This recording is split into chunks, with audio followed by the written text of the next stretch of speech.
je l'ai toujours dit, nous faisons ce que nous faisons grâce à la vie que Dieu nous donne. Et que le Seigneur vous bénisse abondamment. Aujourd'hui, c'est un jour particulier. La résurrection et la mort de notre Seigneur Jésus-Christ. La mort et la résurrection de notre Seigneur Jésus-Christ. Bien-aimé, ce message est une doctrine fondamentale de l'Église. C'est un message que le diable ne voudra jamais et alors jamais. La mort, l'ensevelissement et la résurrection de Christ. Car le salaire du péché, c'est la mort. Mais les dons gratuits de Dieu, Dieu réserve toujours à côté de la mort une faveur excellente pour notre vie. Même si tu es attaqué, à côté des attaques sataniques, Dieu a déjà réservé un don gratuit. David dit, même si je marche dans la vallée de l'ombre de la mort, je ne crains aucun mal. Même dans la vallée de l'ombre de la mort, Dieu réserve toujours un don gratuit. Le salaire du péché, c'est la mort. La mort, c'est le salaire du péché. La mort de l'innocent. Alors, comment expliquer cette doctrine? Et de quelle façon le péché avait trouvé sa solution? Et c'était de quelle manière le péché réclamait sa solution? Comme Élie, lorsqu'il avait dit à Élisée, pendant que je commencerai à monter, regarde-moi, tu recevras quelque chose de moi. Je peux vous garantir aujourd'hui, pendant que je commencerai aussi à monter, tout ce qui te passera par la tête, fais-le. S'il faut sauter, saute. Parce qu'il y a quelque chose que Dieu va produire dans notre vie. N'hésite rien, ou quel que soit ce que tu traverses. Aujourd'hui, ce que moi je sais, c'est un jour particulier. Tout ce que tu penseras faire, fais-le. Pas pour me satisfaire, mais pour la guérison totale de ta vie. Et mon message aura l'objectif de glorifier le Seigneur Jésus-Christ seul. Pendant que je commencerai à les glorifier, commence à te manifester. Commence à te manifester. Il y a des choses qui changeront dans ta vie. Moi je suis là ce matin juste pour glorifier le Seigneur. Et pendant que je vais commencer à les glorifier, laisse-toi à lui. Donne-toi à lui. Et tu verras ce que Dieu fera de toi. Alors je disais ceci, le péché réclamait son salaire. Et c'était la mort de l'innocent. Heureusement, Dieu nous a déjà donné sa pensée dans les Écritures. Pour ce qui concerne le pardon de péché. En Genèse, dans le jardin, Adam a péché sans jamais demander pardon. Mais Dieu tua un animal afin de réparer les péchés d'Adam. Exode 12:7. Dieu révèle sa pensée pour ce qui concerne l'enlèvement des péchés. Pour la délivrance des peuples d'Israël. Dieu dit, vous tuerez un agneau, vous prendrez de son sang et vous allez le mettre sur les deux poteaux. C'est ainsi que le destructeur en venant et qu'il constate le sang, il saute directement, il passe par-dessus. Autrement dit, il ne fera rien. L'ennemi ne fera rien. Pourquoi? Il constate le sang. Et Dieu demande de lui construire un temple, celui de Salomon. Il exige les offrandes expiatoires. Cette fois-là, le sang versé de l'animal innocent, par le médiateur qui était le souverain sacrificateur, dans les lieux très saints, en déchirant le voile. La déchirure du voile n'avait pas seulement commencé à la mort de Jésus, mais chaque souverain sacrificateur, à chaque fois qu'il entrait dans les lieux très saints, il déchirait le voile. Ce n'est pas le premier phénomène biblique, parce que déchirer le voile, c'est trouver un accès auprès de Dieu. Il faut verser le sang sur les propitiatoires, la couvercle de l'arche, dans les lieux très saints. Et lorsque le souverain sort, c'est que le sang est agréé. Si les souverains ne sont pas, le sang n'est pas non plus agréé. Ce qui est étonnant, dans tout l'Ancien Testament, aucun un souverain sacrificateur n'est resté dans les lieux très saints, quels que soient ses péchés, à combien plus forte raison notre Seigneur. Et le principe de l'enlèvement des péchés est beaucoup plus clair à Golgotha. Voilà de quelle manière Dieu enlève les péchés. Donc, pas d'infraction, pas d'animal pour le sacrifice, pas de péché, pas d'animal expiatoire. Si l'animal expiatoire n'est pas immolé, c'est que le péché n'est pas non plus crucifié. C'est la raison pour laquelle la terre ne pouvait pas libérer le Seigneur Jésus si elle n'a pas encore constaté la crucifixion des péchés. La résurrection de Christ atteste que le péché est totalement crucifié. Aussi longtemps que le péché n'est pas crucifié, Jésus ne serait pas ressuscité. Il est ressuscité parce que la terre a attesté que cet homme est un innocent. Et en reconnaissant que cet homme était un innocent, le Seigneur est revenu à la vie. Et c'est de cette façon qu'il a enlevé les péchés. L'animal du péché, ou soit l'animal expiatoire, symbolisait le péché. L'animal était la représentation du péché. C'est pourquoi, dans la lignée prophétique, Moïse avait vu l'événement de Golgotha et il prophétise en disant: l'animal du sacrifice doit être conduit en dehors de Jérusalem. Pourquoi? Parce qu'il est sujet de péché. Et l'amener en dehors de Jérusalem signifiait que le péché est en train de partir. Donc c'était l'animal qui symbolisait les péchés. Et lorsqu'un péché choisit un animal pour la réparation de ses péchés, c'est qu'il a fait de cet animal le péché, pas le péché. Il a fait de l'animal le péché. Donc quelqu'un tombe dans un péché, directement, il va penser à la solution de ses péchés. À la solution de ses péchés, c'était l'animal innocent. Et en choisissant un animal innocent, c'est qu'il a fait de cet animal le péché. C'est ainsi que l'apôtre Paul, miroir de la Bible, il commence par dire ceci: lui qui n'a point connu de péché, Dieu l'a aussi choisi afin de devenir péché pour la rémission de nos péchés. C'est pour que nous devenions justice en lui. Notre justice par rapport au péché est dit au fait que Jésus s'est fait péché. Et en devenant péché, c'est de cette façon qu'il va enlever les péchés. Le faire péché, c'est de faire l'animal pour la réparation. Et en acceptant de devenir péché, c'est qu'il avait trois missions. Premièrement, réparer les péchés des peuples. Deuxièmement, abroger ou annuler les sanctions de Dieu sur le peuple. Et troisièmement, c'était de compenser la colère de Dieu. Wow. Mes bien-aimés, seul le Seigneur Jésus a la capacité de compenser la colère de Dieu sur ta vie. En vérité, tu n'es pas digne d'être devant Dieu. Tu es tellement mauvais, tellement méchant, et tu ne mérites même pas d'être devant Dieu. Bien-aimé, l'homme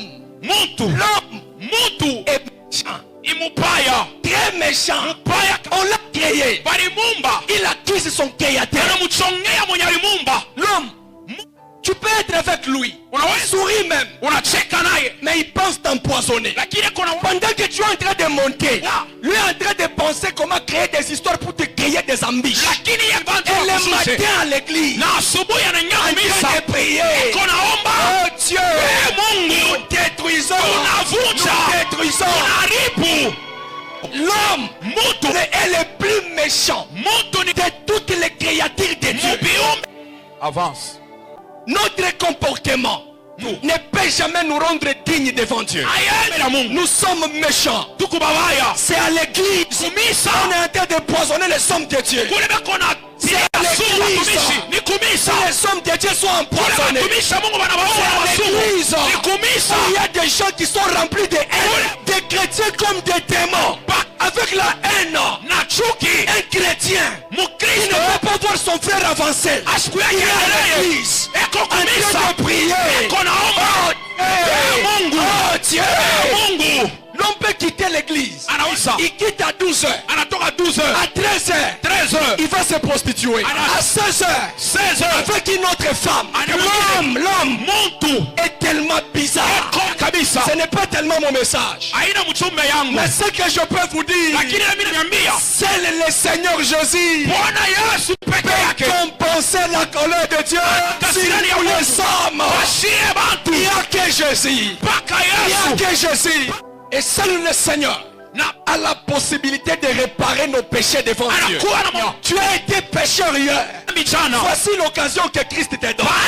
Il a la possibilité de réparer nos péchés. Quelle que soit la grandeur de nos péchés, Jésus-Christ seul est capable de réparer.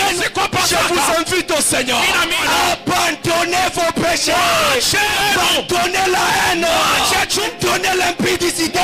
Abandonnez la méchanceté. Jésus est capable. Est capable.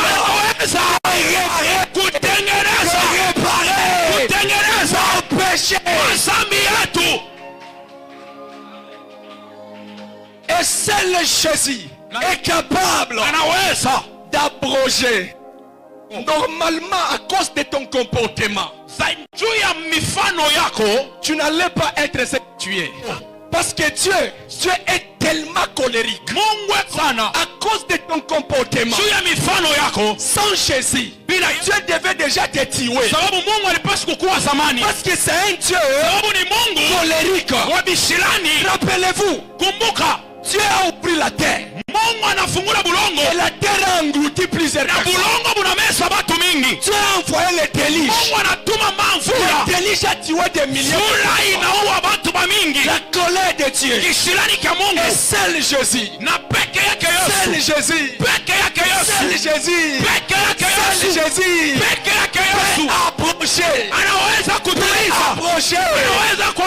Abroger les sanctions de Dieu. Les sanctions de Dieu sur ta vie. Et aujourd'hui, tu as effacé tes péchés. Tu as effacé tes péchés. À cause de Jésus, tes péchés sont réparés. À cause de Jésus, tes péchés sont effacés. Maintenant le problème, lorsqu'on l'amena à Golgotha, sans qu'il ne dise aucun mot, c'est qu'il avait la pensée d'accomplir une écriture. Jean 1:29. Voici l'agneau qui enlève les péchés. Faire de notre Seigneur le péché, c'est le faire la malédiction. Parce que le péché était un objet de la malédiction. Et la loi avait dit ceci. Celui qui est pendu est un objet de la malédiction. Et cette écriture s'est accomplie à Golgotha. Et ça, c'est l'apôtre Paul qui l'explique en disant: Christ nous a rachetés de la malédiction de la loi. Waouh. Quelle joie! Christ nous a rachetés de la malédiction de la loi en devenant malédiction pour nous. Comment? La loi dit: celui qui est pendu est un objet de la malédiction. En d'autres termes, seul Jésus, il s'est fait malédiction pour que nous soyons bénis. Au nom de Jésus, la malédiction est enlevée de ta vie. Écoutez ce mystère. Personne ne pouvait croire qu'on amenait les péchés à Golgotha pour être crucifié. Et regardez Jésus. Mais c'était les péchés qu'on a mené à Golgotha pour être crucifié. Et en tant que christocentriste, Jésus n'a jamais été crucifié à la croix. Je le proclame à haute voix. Je le proclame encore. Je continue à l'insister. Jésus-Christ n'a jamais, et alors jamais, été crucifié à la croix. C'est le péché qui a été crucifié. Et Jésus s'est acquitté lorsque la terre constate que cet homme est un innocent. Comme l'animal était la représentation du péché. Pendant qu'on l'a mené, sans qu'il ne dise aucun mot, c'est que Dieu, dans sa pensée prophétique, a déjà fait de lui l'animal, c'est-à-dire le péché. Et on a mené le péché, on a mené le péché à la croix pour les crucifier. C'est là que l'écriture de Romains 23 trouve son sens. Or les salaires du péché, c'est la mort. Les salaires du péché, c'est la mort. Là où il y a le péché, on a besoin d'un animal pour la réparation. Et c'est l'animal qu'on a mené à la croix. Pas Jésus. Jésus, lui, le Christ, c'est le roi de Dieu. Et le roi de Dieu ne peut pas être crucifié à la croix.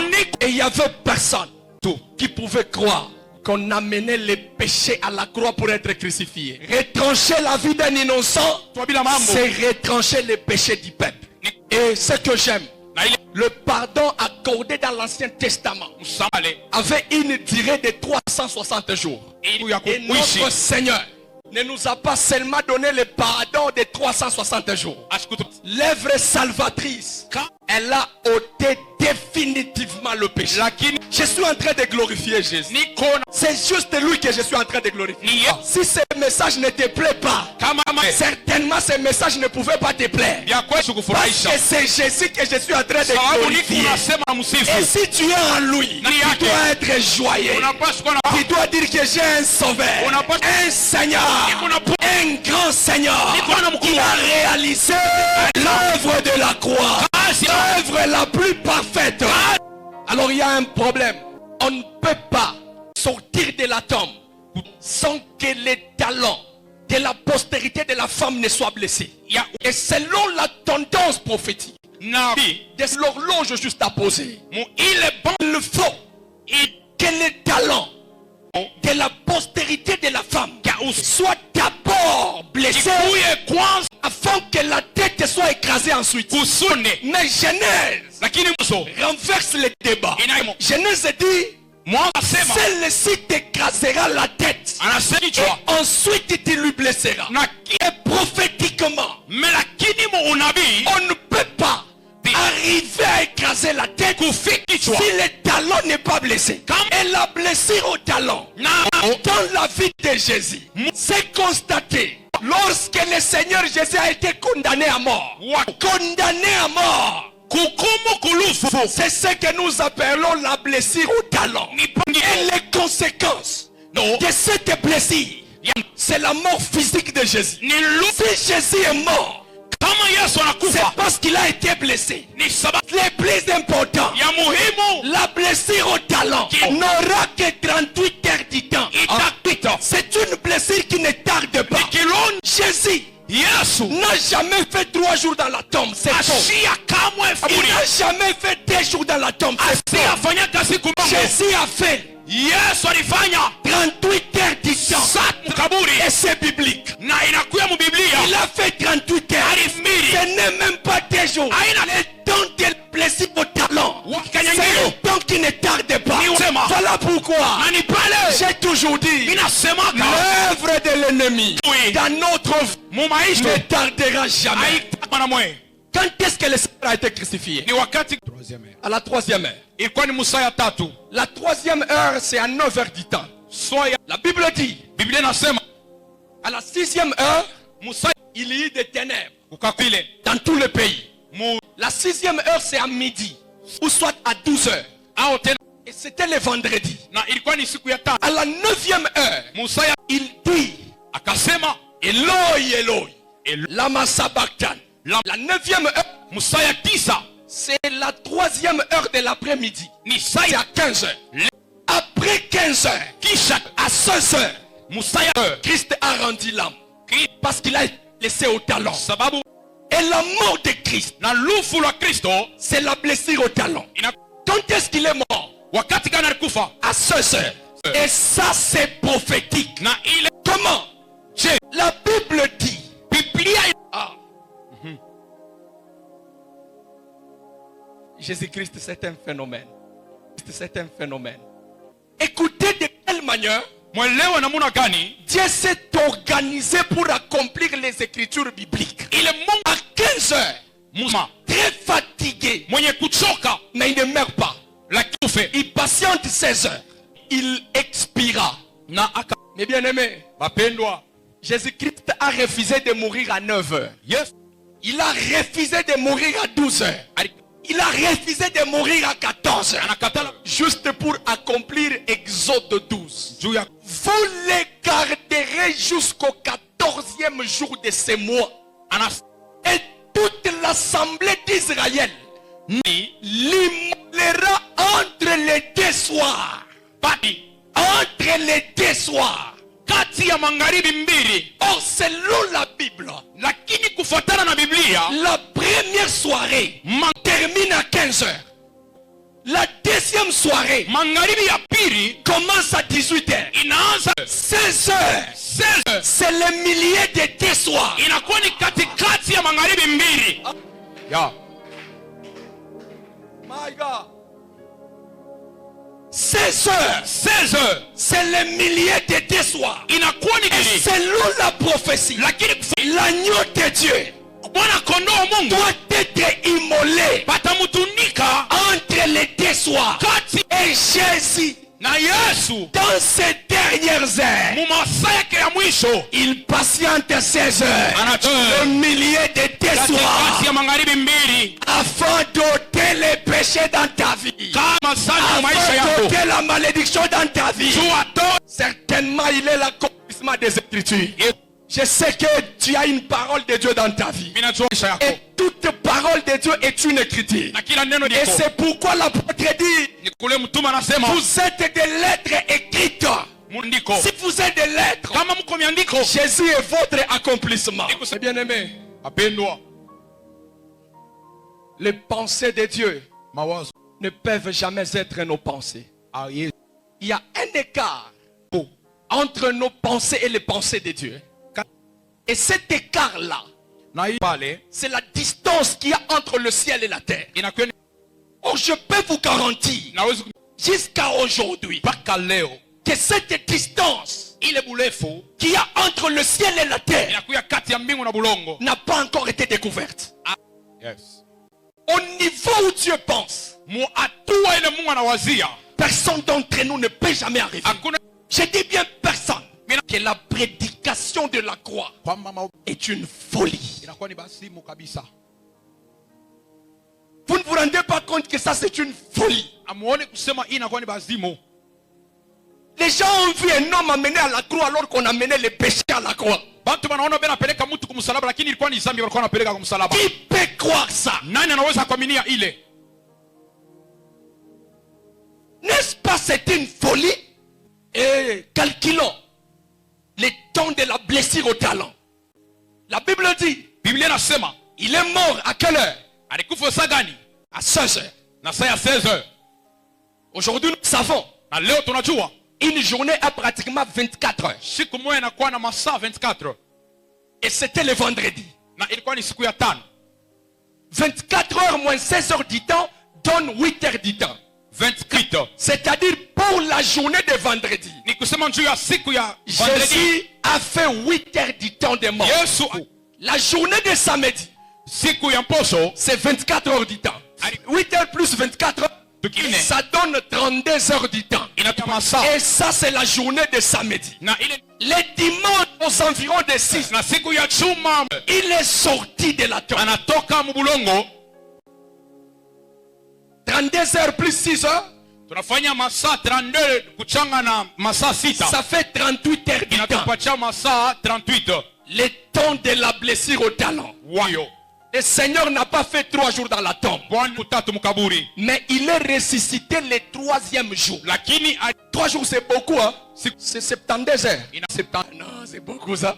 ni ya mingi kabisa. Il ne pouvait pas faire 3 jours. Astatu. Il a fait 38 heures. 38. Juste pour régler les problèmes de ta vie. Et je vous donne un conseil, église. C'est lui qui peut comprendre ces choses. On ne peut jamais les forcer à venir à l'église.